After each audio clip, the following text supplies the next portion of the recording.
जय श्री सीताराम। श्रीमद् वाल्मीकि रामायण के अरण्य कांड का प्रथम सर्ग की कथा कहेंगे। श्री राम लक्ष्मण और सीता को लेकर के अब अत्रि मुनि के आश्रम से प्रस्थान कर रहे हैं दंडकारण्य की ओर। अयोध्या कांड के अंतिम सर्ग 119वां सर्ग में यह प्रसंग है कि श्री राम अत्रि मुनि के आश्रम से जब निकल रहे हैं दंडकारण्य की ओर, तो वहां के तपस्वियों और ब्राह्मणों ने यह कहा कि हे रघुनंदन, ये सामने जो मार्ग दिखाई देता है यही मार्ग दंडकारण्य को जाता है। इसी मार्ग से हमारे इस क्षेत्र के तपस्वी और ऋषि मुनि सब फूल और फल और कंद मूल लेने के लिए दंडकारण्य में इसी मार्ग से जाते हैं। अतः आप भी इसी मार्ग से जाइए और हम लोगों की रक्षा करने की जिम्मेदारी आपकी है रघुनंदन। आप ही हम लोग की रक्षा कर सकते हैं इस दुर्दांत राक्षसों से जो दंडकारण्य में रहते हैं। अब यहां से वो दंडकारण्य में जब प्रवेश करते हैं तो अरण्य कांड का प्रथम सर्ग यहीं से प्रारंभ होता है कि वो दंडकारण्य में प्रवेश करते हैं और कुछ दूर आगे चल करके जब वो आगे बढ़ते हैं तो देखते हैं कि बड़ा सुंदर सुंदर आश्रम मंडल है। इतना सुंदर आश्रम मंडल है कि वहां से वेद की ऋचाओं का गुंजायमान हो रहा है। वेद की ऋचाएं उनको सुनाई दे रही हैं श्री राम को, और चारों तरफ आश्रम के चारों तरफ सुंदर सुंदर घने वृक्ष हैं और फूल और फुलवारी हैं। उन वृक्षों पे पक्षियां चहचहा रही हैं। वहां आश्रमों में वन्य जीव, मृग और दूसरे जो वन्य जीव हैं वो भी वहां दिखाई दे रहे हैं।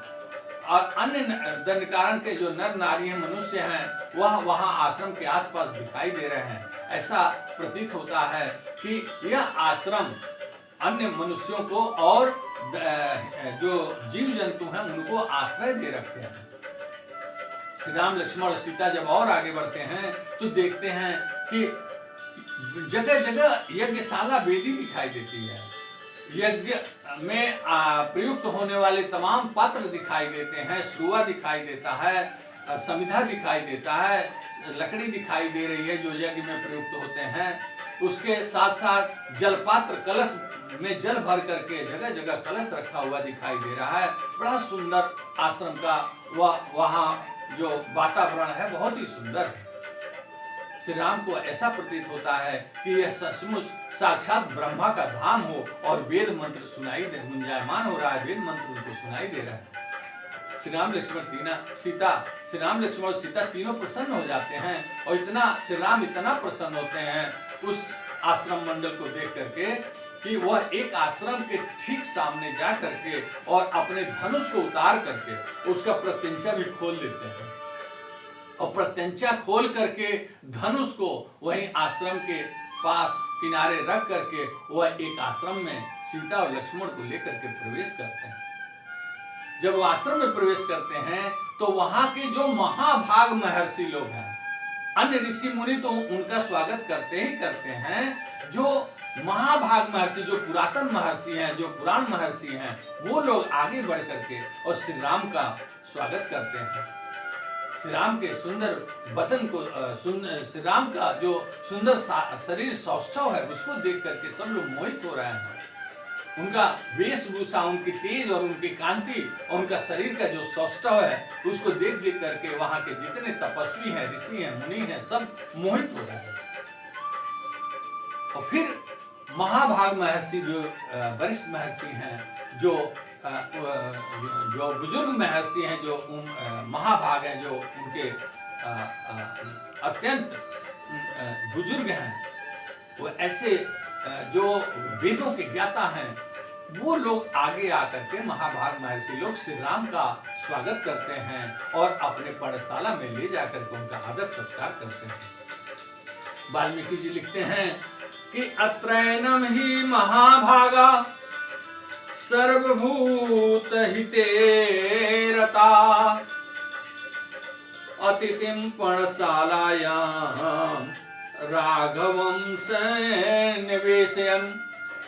अर्थात जो महाभाग महर्षि लोग हैं वो आगे आकर के और राघव को यानी कि श्री राम रघुनंदन को वह अपने पर्णशाला में सत्कार पूर्वक ले जाते हैं और उनका आदर सत्कार करते हुए उनको विश्राम और ठहरने की व्यवस्था करते हैं और कहते हैं कि हे रघुनंदन, आप यहाँ आए और आप हमारे राजा हैं। आप वन में हो या नगर में, लेकिन राजा राजा होता है। राजा इंद्र जैसे जो इंद्र का स्थान है, देवताओं में राजा का स्थान जो इंद्र का स्थान है, लोकपाल इंद्र सहित जितने लोकपाल हैं उनका राजा का स्थान होता है। ठीक उसी प्रकार इस पृथ्वी का जो राजा है वह इंद्र के चौथे भाग का, चौथे अंश का प्रभाव उसके ऊपर भी होता है। चौथा अंश का इंद्र, वह भी इस पृथ्वी का इंद्र होता है, यानी राजा होता है। राजा को पृथ्वी भोगने का अधिकार होता है।